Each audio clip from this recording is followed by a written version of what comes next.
The claiming feast came once every 7 years, and this was the 7th.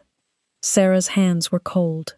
They were always cold, chapped at the knuckles from washing pots in water gone grey by mid-morning, and she pressed them together now, beneath the folds of a shawl that had belonged to someone else before it belonged to her, and to someone else before that. She stood at the edge of the market square, where the feast tables had been raised on trestles taller than she was, where the smell of roasted meat and mulled wine came down over the crowd like weather. She did not go closer. Closer was not for her. She had learned that early, the way she had learned which floors creaked and which doors stuck, a fact of the house rather than a wound. She was counting the coin in her palm, without needing to look at it. 1 copper piece, thin at the edge where it had been rubbed by 100 other palms before hers, and it was the only money she owned in the world.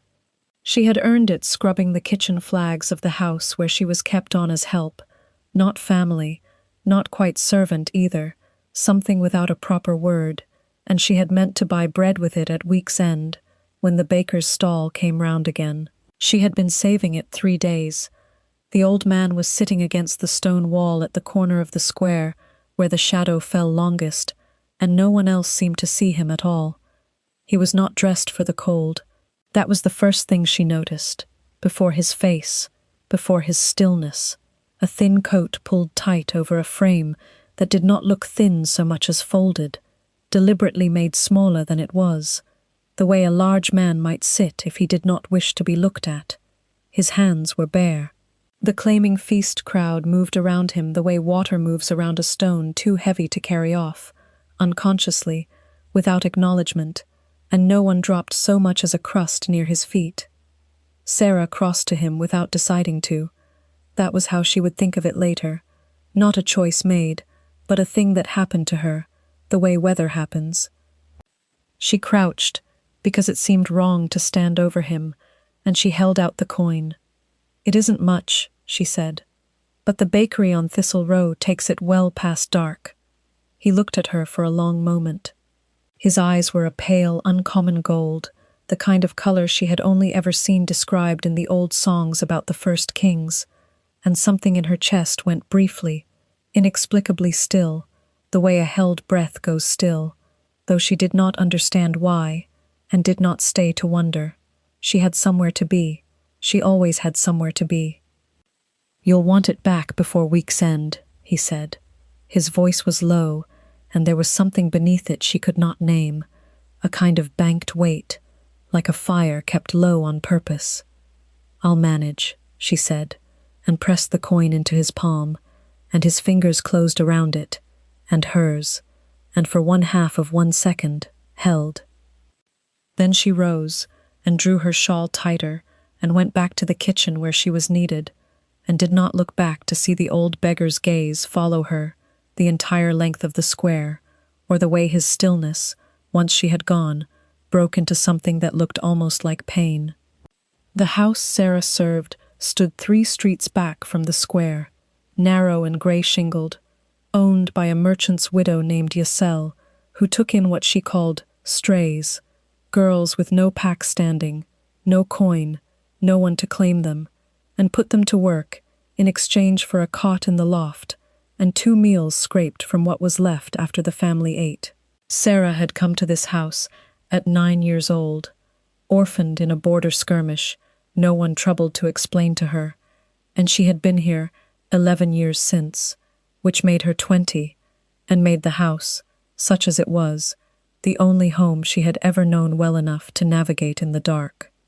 She was good at the work. She had made herself good at it on purpose, in the particular way that people make themselves good at the only thing available to them, not for praise, because praise did not come, but because competence was a kind of dignity that could not be taken away even by people who did not trouble to notice it. She knew which pot scorched fastest, and which cloth lifted grease without streaking.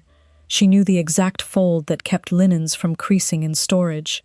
She knew Yusel's moods by the particular click of her heel on the stair. She kept a small ledger, in a hand neater than her station required, recording what was spent and what remained, not because anyone asked her to, but because someone ought to, and the task had belonged to no one in particular, and so had fallen to her.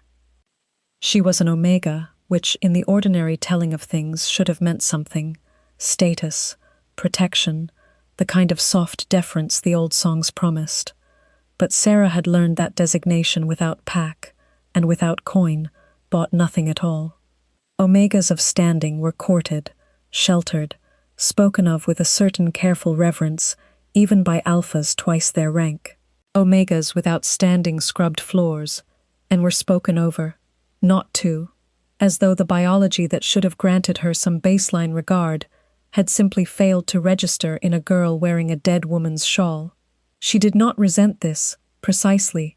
Resentment required energy she had learned to spend more carefully than that. It was not bitterness she carried into each day, but a kind of resigned accounting, the same ledger mind she brought to the household books. This is what is owed to me, and this is what I will actually receive, and the gap between the two numbers is simply the shape of her life, familiar as the creak on the third stair. She rarely spoke to the other girls in the loft above the kitchen, not from unfriendliness, but because there was little time between labor and sleep for anything else, and because most of them left within a year or two, married off to some beta tradesman or absorbed into some other household, and Sarah had come to hold herself a little apart in advance of losses she had already, quietly, learned to expect. It was not loneliness exactly, it was economy. She had noticed, the way she noticed everything, that the less she let herself want, the less there was to lose when the wanting went unanswered. That night, after the feast tables had been cleared, and the square had gone dark and cold again, she lay on her cot, listening to the other girls breathe, and found that she was thinking of the old man's hands, bare in the cold, and the strange gold of his eyes, and the way his voice had carried a weight that did not match a beggar's station at all. She told herself this was only tiredness making patterns out of nothing. She had given away her bread money to a stranger who would likely spend it on drink before dawn, and in the morning she would go hungry an extra day for it, and there was nothing more to the matter than that. She turned onto her side and pulled the thin blanket higher, and did not dream of gold eyes, though she woke thinking she had. The coin came back to her 3 days later, and that was the first thing that was not supposed to happen. She found it on the sill of the kitchen window at dawn, before anyone else was awake, sitting in a small patch of frost, as though it had been placed there deliberately and not dropped by wind or accident. It was her coin. She knew this the way she knew her own handwriting, by the particular groove worn into the copper's edge from 3 years of being turned over and over in her palm, while she counted what she did and did not have. She stood at the window a long while, turning it in her fingers, feeling a kind of unease that had no clear shape to it, the way one feels a draught before finding the open door. She told herself someone was playing a joke on her. She told herself the old man had a daughter, or a neighbor, who had returned it out of some scruple she did not share. She put the coin in the small tin box beneath her cot, where she kept what little she owned, and she went about her morning, and she did not think of it again until it happened a second time. The second time was worse, because the second time the coin was warm.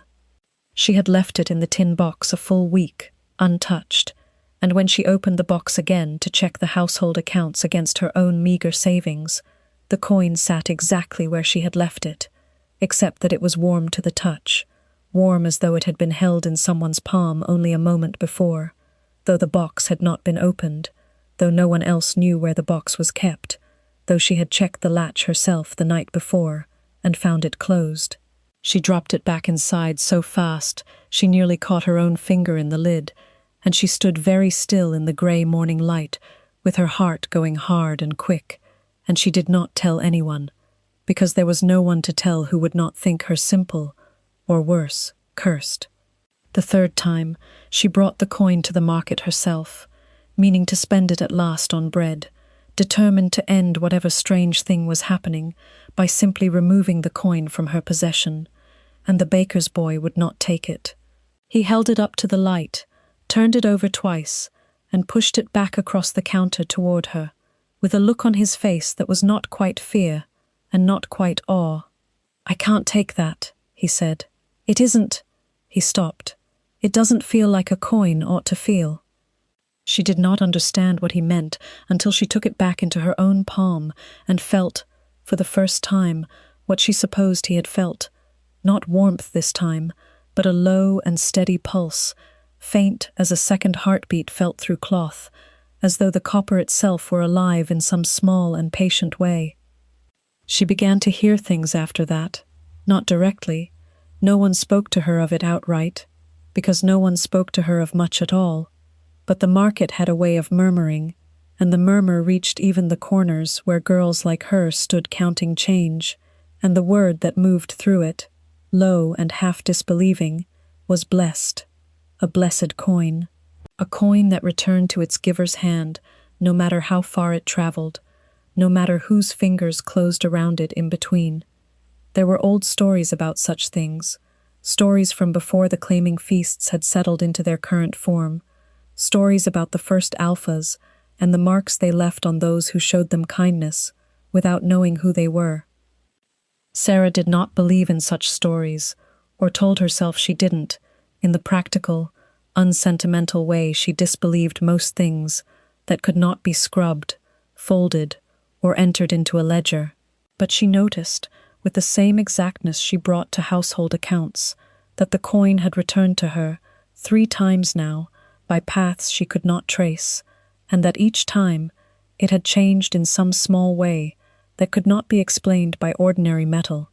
First the warmth, then the pulse, and now, the 4th time she found it, resting again on the same windowsill in the same patch of frost, a faint mark pressed into its face that had not been there before, a mark shaped like nothing she could name, not a rune, not a letter, but something in between, as though whoever had shaped it had not finished deciding what it ought to be. She wrapped it in a scrap of cloth and put it at the very bottom of her tin box, beneath the household ledger, and told herself, again, that this was only superstition, finding purchase in a life with too little else to think about. But she found, in the following days, that her hand went to her pocket more often than it used to, checking for a weight that was not there, the way a tongue goes to a missing tooth. And she found, without quite admitting it to herself, that she was thinking again of pale gold eyes in a cold square, and a voice pitched low, with a weight that did not belong to any beggar she had ever known. The king of the Ashfall pack had not meant to be seen that night, which was, in itself, the truest measure of how long he had been unseen on purpose. His name, in the old records and in the mouths of those who addressed him formally, was Caelan Ashgrave, and he had held the crown of the pack for close to 300 years, a length of reign that had worn most of the softness from his face, and replaced it with something harder to read, not cruelty, not indifference, but a kind of careful blankness he had cultivated the way another man might cultivate a wall, brick laid over brick, until no one troubled to ask what the wall was hiding. He wore the beggar's coat to the claiming feast, each 7th year without fail, and had for longer than any living pack member could remember, and none of his advisers knew why, and none of them asked, because asking Caelan Ashgrave questions he did not offer to answer was a habit that tended not to be repeated twice. He had done it first, 300 years past, as a young king, newly crowned, and half convinced that a crown worn without disguise saw only lies. He had gone among his people unmarked and unknown, to learn what they truly thought of him, and what he had learned, in the corner of that first claiming feast square, was a grief he had not planned for, a mate bond snapping into place.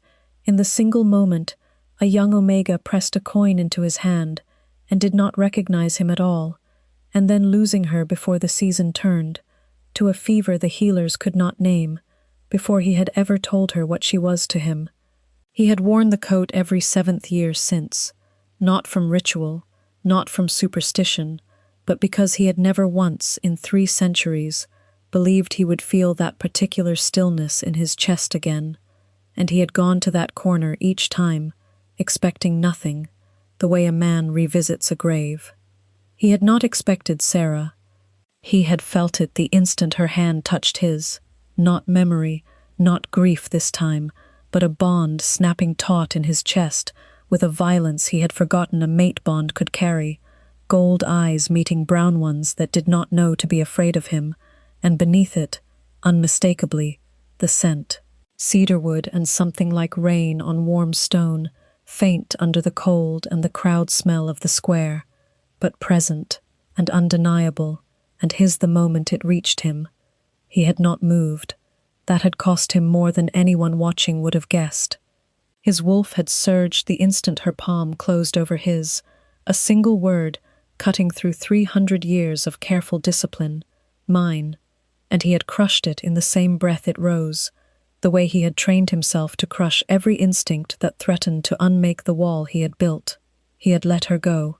He had watched her walk back across the square with her shawl drawn tight, and had not called out, had not risen, had sat very still in the cold with an ordinary copper coin in his hand, and felt, for the first time in longer than he cared to measure, something that was not quite grief and not quite hope, but perhaps some third thing that had needed both of those things to happen first, before it could exist at all.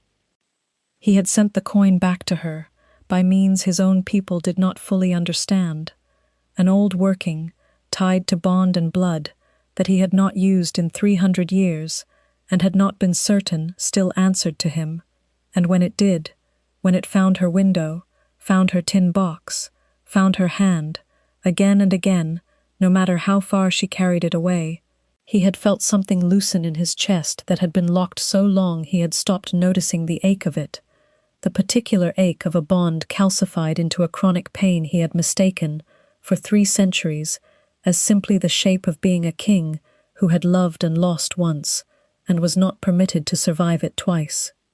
He watched her now, not with his own eyes, which he did not trust himself to send near her again so soon, but through the quiet, deniable channels available to a man who ruled absolutely and answered to no one's account of how he spent his attention. He learned her name from the household rolls Rissel's steward kept for the claiming feast tithe, Sarah. He learned she rose before dawn and slept past midnight and complained to no one of either. He learned she kept a ledger neater than the steward's own, and that she had not spent the coin, not once, though 3 days had passed hungry rather than part with it a second time. He told himself he was only confirming what any reasonable king would confirm before acting on so old and so strange a bond. He told himself this for the better part of a fortnight, while his advisers noted, without daring to comment aloud, that their king had begun asking after a household 3 streets back from the market square, with a frequency that bore no relation to any of the pack's actual business, and that he had, twice now, been seen standing very still near that street at dusk, looking at nothing in particular, the way a man looks at a door he has not yet decided to open. The summons, when it came, arrived at the widow Yisel's door in the plain grey livery of the palace household staff, rather than the ceremonial gold that would have announced itself to the whole street. And this, Sarah would later understand, had been deliberate, a king's first quiet mercy, extended before she had any reason to expect one. The steward who delivered it did not explain its purpose, only that a household in the upper quarter required an additional hand skilled in accounts and linens for a season, that the pay was generous, and that the girl named Sarah had been specifically requested. Yisel, who had never in 11 years called Sarah by name to her face, said only that she supposed the girl might as well go, since a mouth fed elsewhere was a mouth she needn't feed herself, and Sarah packed the whole of what she owned into a single sack within the hour, the tin box wrapped at the bottom in a spare shift, the coin still folded in its scrap of cloth beneath the ledger. She did not know, walking the 3 streets north, and then the long climb up toward the palace quarter she had only ever seen from a distance, that she was walking toward the man whose hand had closed over hers in the cold, because she had never once let herself imagine that the beggar and the crown might occupy the same body. It was not a thing an omega raised on scrubbed floors allowed herself to imagine. It was, she would have said if asked, simply not how the world was built. The room she was shown to work in was a records chamber in the palace's western wing, low-ceilinged and lined with ledgers going back further than she could count, tended by an elderly beta named Orin, who had kept the pack's household accounts for 40 years and had, by his own cheerful admission, grown too slow with his hands to keep the newer volumes in order. He looked at her over a pair of half-moon spectacles when she arrived, took in the ink already faintly staining her wrists from the ledger she'd kept for Yosel, and said, "Well, at least they've sent me someone who already knows which end of the pen to hold." She liked him immediately, in the unshowy way she liked few things, because he spoke to her as though her competence were simply a fact of the room rather than a surprise to be remarked upon, and she set to work that first afternoon with the quiet, absorbed diligence that had carried her through 11 years in Yosel's kitchen, reconciling columns that had gone unreconciled for the better part of a year, correcting an error in the grain tithe that had gone unnoticed by 3 prior clerks. She did not see the king that day, or the next. She saw him on the 3rd, when he came into the records chamber himself, without announcement, without the retinue she had half expected a king to travel with, and stood in the doorway for a long moment before she looked up and recognized him. The recognition did not come from his face, though his face was the same face, older and less weathered by cold than she remembered, but unmistakably the same. It came from his eyes, pale gold, and from the low, banked weight in his voice when he finally spoke, and from something else beneath both of those things that she felt in her own chest before her mind had caught up to name it. A warmth at the side of her neck, sudden and strange, where no mark had ever sat, gone as quickly as it came, leaving her hand half risen to cover the place before she thought better of it. "You," she said, and it was not the address a servant owed a king, and she knew it the instant the word left her mouth, and did not take it back. "Me," he agreed. He did not come further into the room. He stood in the doorway the way he had sat in the square, still in a manner that cost something to maintain, and Orin, without a word, found urgent business in the far corner of the chamber that required his full attention and none of his hearing. "You kept the coin," Kaelin said. "It kept coming back," she said. "I didn't think I had much choice." "You always had a choice." His voice had gone quieter. "You could have spent it. Most would have. It didn't feel like mine to spend. After the second time." She set down her pen with great care, the way she set down anything she did not want to drop from suddenly unsteady hands. "What is it? Truly, not a blessing, not a story for children. What is it?" He was quiet long enough that she thought he might not answer at all, which she was coming to understand was itself an answer, the shape of a man who had spent 3 centuries choosing silence over the risk of being heard wrongly. "It's a bond token," he said finally. "Old working, older than the crown I wear. It answers to a mate bond, and it does not answer falsely." He held her gaze, and did not soften it, and did not look away. "It has answered twice, in 300 years. You are the second." She did not react the way she supposed the stories would have her react. No gasp, no faint, no trembling hand pressed to her mouth. She sat very still, the way she had learned to sit still through every hard fact life had handed her, and said only, "And the first." "Died before I told her." His jaw tightened, the only visible cost of the admission. "I have worn a beggar's coat to that square every 7th year since, and felt nothing, in 300 years, until you knelt in front of me and gave me the only coin you had."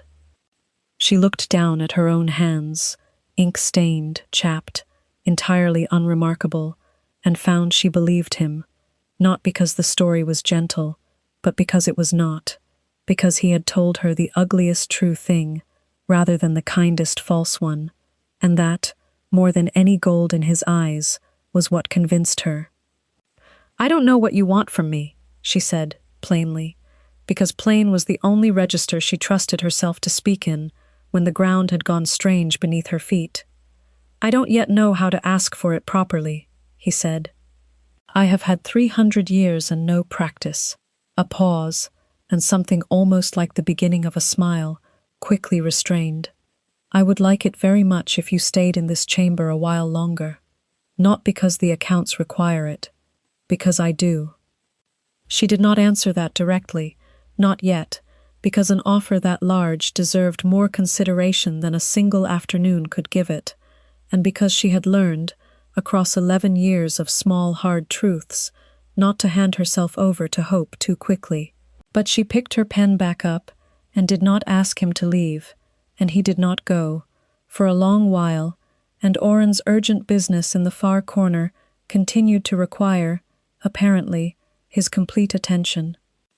The counselor's name was Voss, and he had served 3 kings before Callan, and had outlasted 2 of them by the simple, patient method of never appearing to want anything he could not defend as necessity, which made him, in Callan's private estimation, both the pack's most useful adviser and its most dangerous one. Voss came to the records chamber a full month after Sarah's arrival, when it had become plain to the entire palace that the king visited that low-ceilinged room with a regularity no household ledger required, and he came not with accusation, but with the particular gentle procedural language that had served him for 4 decades of careful self-preservation. "There is precedent," he said, standing before Callan, in the privacy of the council hall, rather than risking the records chamber and whatever witnesses it might offer, for verifying a bond claim before it is formally recognized before the pack. "You know this precedent, my king. You wrote half of it yourself in your grandfather's time, when a false claim nearly split the Western holdings." "I am aware of the precedent," Callan said. "I am also aware that the token does not answer falsely. You know this as well as I do. The token is old magic, and old magic can be old and still be wrong, once in a generation, and a king cannot risk the pack's succession on the strength of a coin's memory." Voss's tone remained even, reasonable, the voice of a man who believed, with real sincerity, that he was protecting something worth protecting. "There is a girl below stairs who has never held rank, whose lineage no one can trace beyond an orphaned childhood at a border skirmish, and you propose to elevate her to your equal under pack law on the strength of instinct alone. I am not asking you to abandon her. I am asking for a formal verification before the full council, as the old law allows, so that no rival house can later claim the succession was seized rather than earned." It was not spoken as cruelty, and Callan, listening, understood this, even as his jaw tightened around the words. Voss was not lying about the danger, only using it, the way any competent man protects the order he has spent his life inside. "And if she fails your verification," Callan said, "then you will have lost nothing you did not risk. Losing the moment you began visiting that chamber," Voss said, "and the pack will have lost nothing at all." The verification, when it was announced, took the oldest and least merciful form the law allowed, a formal reading before the full council, at which any wolf present might, by ancient right, approach and attempt to sense the bond for themselves, to confirm by scent and by the pack's own collective instinct that the claim was true and not manufactured, and Sarah would stand at its center, unranked, unrepresented by kin or coin, with nothing to defend her but whatever the room chose to believe of her on sight. She heard of it from Oren first, who delivered the news with visible reluctance and an offer, gently made, to help her prepare however she might wish. She sat with the news a long while in the records chamber after he had gone, her hands folded in her lap, and found that what rose in her was not fear exactly, though fear was certainly present, but something closer to the old accounting instinct that had carried her through 11 years of Yusel's kitchen. This is what is owed to me, and this is what the room will likely grant me, and the gap between the two is simply the next thing I must survive. Kalen came to her that evening, later than his usual visits, and found her still at her desk, the ledger closed before her, her spine very straight in the way he had come to recognize as the shape she wore when she meant not to be moved by whatever came next. "I can end this," he said. "I am the king. I do not require Voss's permission to claim my mate before the council rather than submit her to their judgment." "No," she said, and looked up at him, steady. "If I stand before them as something you rescued rather than something that was simply, plainly true, they will never stop believing the rescue was the whole of it. I would rather they see the truth stand on its own." She paused. "Besides, I've spent 11 years being underestimated by rooms that didn't trouble to look closely. I find I don't much fear one more." He looked at her for a long moment, something in his controlled face cracking very slightly at the edges, not into distress, but into something that looked almost like the beginning of relief, as though he had been braced to argue, and found, instead, someone standing beside him rather than behind him. "Don't go anywhere," he said, low. "I wasn't planning to," she said, and the words settled between them, like a small, plain vow, neither of them named aloud. The council hall was full when Sarah entered it. Wolves of every rank arranged along the tiered stone benches, and she felt the weight of their collective attention land on her the moment she crossed the threshold, not hostile, mostly, but assessing, the particular cool assessment of a room deciding, before she had spoken a word, how much space she deserved to occupy within it. She wore the plainest dress Oren's household stores could provide, the same ink faintly visible at her wrists, and she had not tried to hide either fact, because she had decided, somewhere in the long walk from the records chamber, that she would rather be seen accurately than dressed into someone she was not. She stood at the center of the floor, and Voss rose from his seat among the counselors to explain, in his even reasonable voice, the terms of the old verification, and invited any wolf present who wished to test the claim to come forward. The first to approach was a young alpha lord Sarah did not know, who circled her with open skepticism, and she watched his expression shift, subtly, as he drew close enough to catch her scent. A small stillness crossing his face, a half-step back, that was not quite deference, but was no longer quite dismissal either. He said nothing, but returned to his seat with his skepticism visibly diminished, and Sarah understood, watching him go, that whatever the bond was, it announced itself in the room, whether she willed it to or not. The second was an elderly Omega councilwoman who took Sarah's hand in both of hers, closed her eyes, and after a long moment, opened them again with an expression Sarah could not immediately read. "I have not felt a bond this old announce itself this clearly in 40 years, the woman said, not to Sarah, but to the room at large, and there was a murmur that moved through the tiered benches, like wind through dry grass.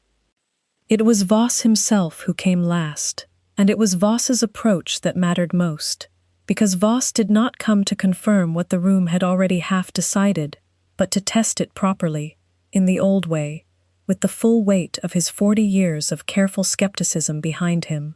He stood close, closer than the others had, and Sarah did not flinch, did not look away, met his gaze with the same steady composure she had carried through every hard accounting of her life, and after a long moment, something in his own carefully controlled face shifted, not into warmth, not yet, but into the particular stillness of a man recalculating a sum he had been certain he already knew.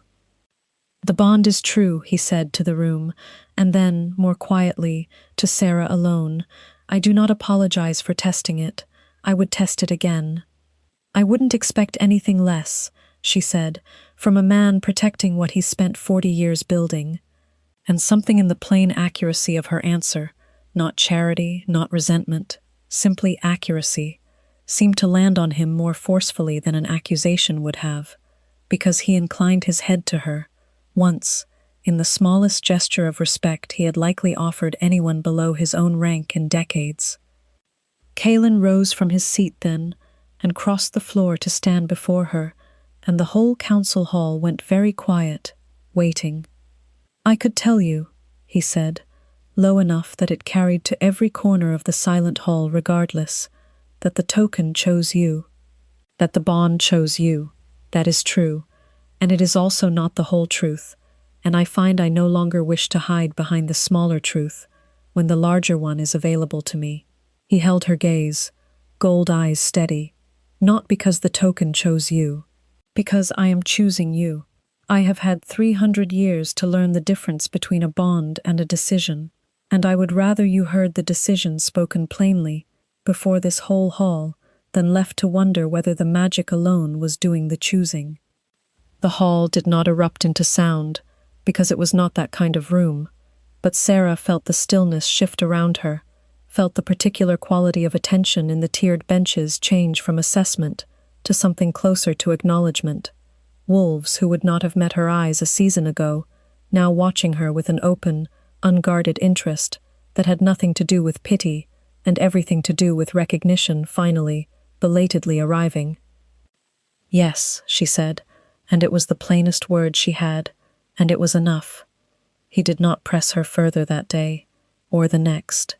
And this, too, she came to understand as a kind of gift, not urgency, but patience, the same patience she had spent a lifetime practicing, turned now toward her instead of away from her.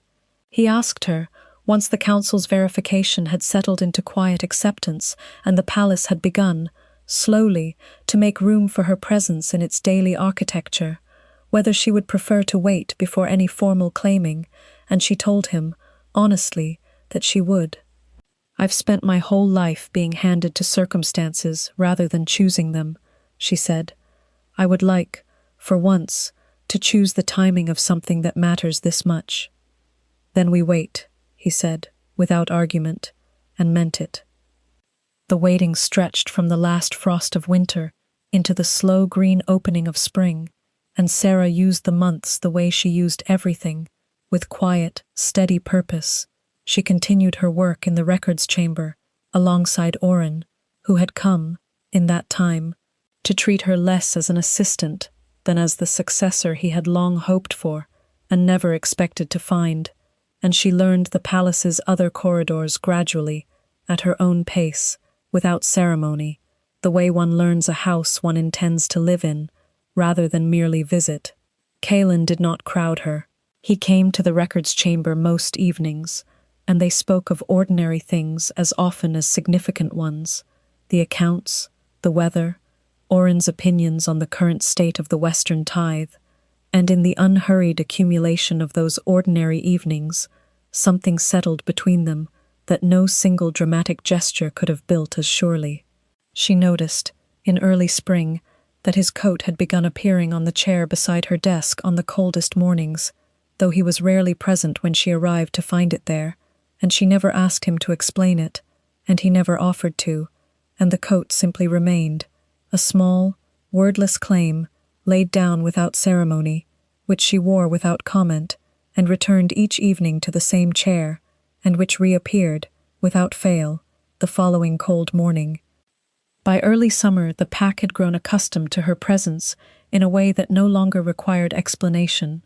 The girl from the records chamber, spoken of now without the careful hesitation that had marked the season before, and Sarah found, walking the palace corridors she had once entered as a stranger, that doors were held for her that had never been held before, and she still did not entirely understand why, some mornings, until she remembered, and let herself simply accept it. The claiming, when it finally came, was not the grand public ceremony the old records described for kings of Kaelin's rank, though the pack had offered one and would gladly have provided it. Sarah had asked, instead, for something smaller, the same low-ceilinged records chamber where she had first heard his voice as a king rather than a beggar, with Orin present, and Voss, whose respect had by then become genuine rather than merely procedural, and no one else. Kaelin's hand at her neck, when the mark was finally placed, was warm rather than urgent, deliberate rather than rushed, and she felt the old ache she had not fully realized she was carrying, the small chronic loneliness of 11 years spent unclaimed by anyone at all, lift all at once, the way a held breath finally releases. "Stay," he said afterward, quietly, his forehead against hers. "I'm not going anywhere," she said, and meant it the same way she had meant it the first time, only now there was nothing uncertain left in either of their voices. The following morning, Sarah woke in a room with tall windows that let the early summer light fall directly across the bed, warm and unremarkable, the ordinary gold of an ordinary sunrise, and she lay still a moment, simply feeling it on her skin before she rose. Kaelin was already awake beside her, watching her with the particular quiet attention she had come to recognize as simply how he loved her, without performance, without grand gesture, in the plain accumulation of small chosen mornings. Downstairs, the tin box she still kept beneath the new bed held the old ledger, worn soft at its corners, and beneath it, the coin, no longer warm, no longer pulsing, simply a coin again, its work long finished. She had no reason to throw it away. It was still doing its job, in its own quiet fashion, and so she kept it. It was not remarkable. It was simply the morning, and the morning was hers, and it was, in every plain and ordinary way that mattered, everything.